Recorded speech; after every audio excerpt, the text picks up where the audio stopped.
இங்க ஒரு சூனியக்காரன் சாப்பாடு மூலியமா ஸ்கூல் கேர்ள்ஸ வசியம் பண்ணி அவன் பேச்ச கேட்கற மாதிரி பண்றான். அவன் பேச்ச கேட்ட 10 பொண்ணுங்களுமே மாடியில இருந்து கீழே குதிச்சு இறந்தும் போறாங்க. அதுல ஒரு பொண்ணு அங்க வந்த போலீஸ் கிட்ட சூனியக்காரன் சொன்ன மெசேஜ சொல்ல ஆரம்பிக்கிறா.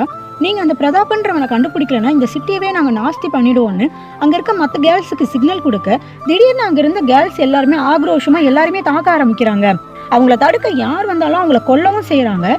கையில கிடக்கிற பொருளை வச்சு கண்ணில் படுற எல்லா ஆளுங்களையும் தாக்குறாங்க.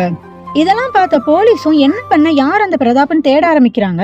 இந்த நியூஸ்லாம் டிவில பாக்குற ஹீரோக்கு ரொம்பவே ஷாக் ஆகுது. ஆக்சுவலா நம்ம ஹீரோ தான் அந்த பிரதாப்ன்றவனை 12 வருஷமா அடைச்சு வச்சிருக்காரு. ஏன்னா அந்த பிரதாப்ன்றவனும் ஒரு சூனியக்காரன் தான். 12 வருஷத்துக்கு முன்னாடி ஹீரோவோட பொண்ணை வசியம் பண்ணியிருப்பான். அதனால ஹீரோவோட பொண்ணும் 12 வருஷமா ஒரே இடத்துல சிரிச்ச மாதிரி உட்கார்ந்துருப்பா.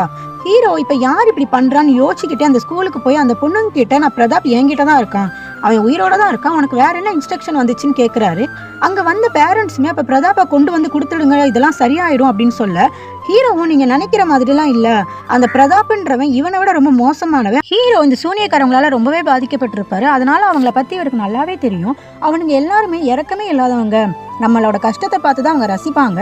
இப்ப கூட அந்த சூனியக்காரன் இங்கதான் இருக்கணும் அப்படின்னு சொல்றாரு. அவர் சொன்ன மாதிரி அந்த சூனியக்காரனும் கேண்டீன்ல ஒரு ஓரமா தான் உட்காந்துருப்பான். இப்ப அவன் எந்திரிச்சு வந்து அந்த போலீஸ் கிட்ட, நீங்க என்ன கொல்லலான்னு பாக்காதீங்க, ஏன்னா நீங்க என் மேல கை வச்சீங்கன்னா இங்க இருக்க எல்லா பொண்ணுங்களுமே உங்களை பீஸா ஆக்கிடுவாங்க அப்படின்னு சொல்றான். இப்ப ஹீரோவுமே அந்த சூனியக்காரங்கிட்ட, நீ எதுக்காக பிரதாப்பை தேடுறேன்னு சொல்லி கேட்கிறாரு. அதுக்கு அவனுமே, பிரதாப் தான் என்னோட குருவே, அவர்கிட்ட நான் நிறைய விஷயத்த கத்துக்க வேண்டியது இருக்கு, எனக்கு அவர் தேவைப்படுறாரு, அவரை நான் 12 வருஷமா தேடிக்கிட்டு இருக்கேன், அவர் ஆளே காணாம போயிட்டாரு, இதுக்கு மேலேயும் நான் சைலண்டா இருக்க மாட்டேன்னு அவரை கண்டுபிடிக்கிறதுக்காக தான் நான் இப்படி பண்ணேன்னு சொல்றான். நான் பிரதாப் எங்க வச்சிருக்கேன்ற இடத்த அவனுக்கு காட்டுறேன், ஆனா நீ என்னோட பொண்ணு அவன் வசியம் பண்ணி வச்சிருக்கான், அதுல இருந்து நீ தான் வெளியே கொண்டு வரணும்னு சொல்லி கேட்கிறாரு. அதுக்கு அந்த சூனியக்காரமே, நீ ஃபர்ஸ்ட் அந்த இடத்த காட்டுன்னு சொல்றான். இவங்களுமே அந்த எல்லா பொண்ணுங்களையுமே பஸ்ல ஏத்திக்கிட்டு அங்கிருந்து கிளம்புறாங்க. ஹீரோவோட வீட்டுக்கு போயிட்டு ஹீரோவோட பொண்ணை காமிச்சிட்டு, என் பொண்ணை ஃபர்ஸ்ட் நீ சரி பண்ணுன்னு கேட்கிறாரு. அதுக்கு அந்த சூனியக்காரனுமே, நான் ஃபர்ஸ்ட் பிரதாப்பை பார்க்கணும், அதுக்கப்புறம் தான் உன் பொண்ணை சரி பண்ணுவேன்னு சொல்றான். இங்க ஒரு சூனியக்காரன் சாப்பாடு மூலியமா ஸ்கூல் கேர்ள்ஸ வசியம் பண்ணி அவன் பேச்ச கேட்கற மாதிரி பண்றான்.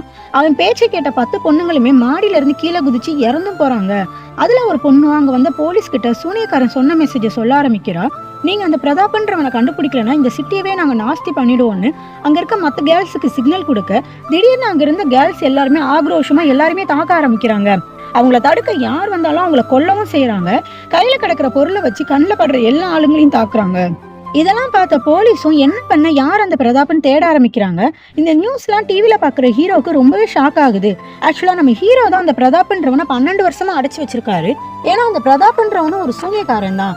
12 வருஷத்துக்கு முன்னாடி ஹீரோவோட பொண்ணை வசியம் பண்ணியிருப்பான். அதனால ஹீரோவோட பொண்ணும் 12 வருஷமா ஒரே இடத்துல சிரிச்ச மாதிரி உட்கார்ந்துருப்பா. ஹீரோ இப்ப யார் இப்படி பண்றான்னு யோசிச்சுக்கிட்டே அந்த ஸ்கூலுக்கு போய் அந்த பொண்ணுங்க கிட்ட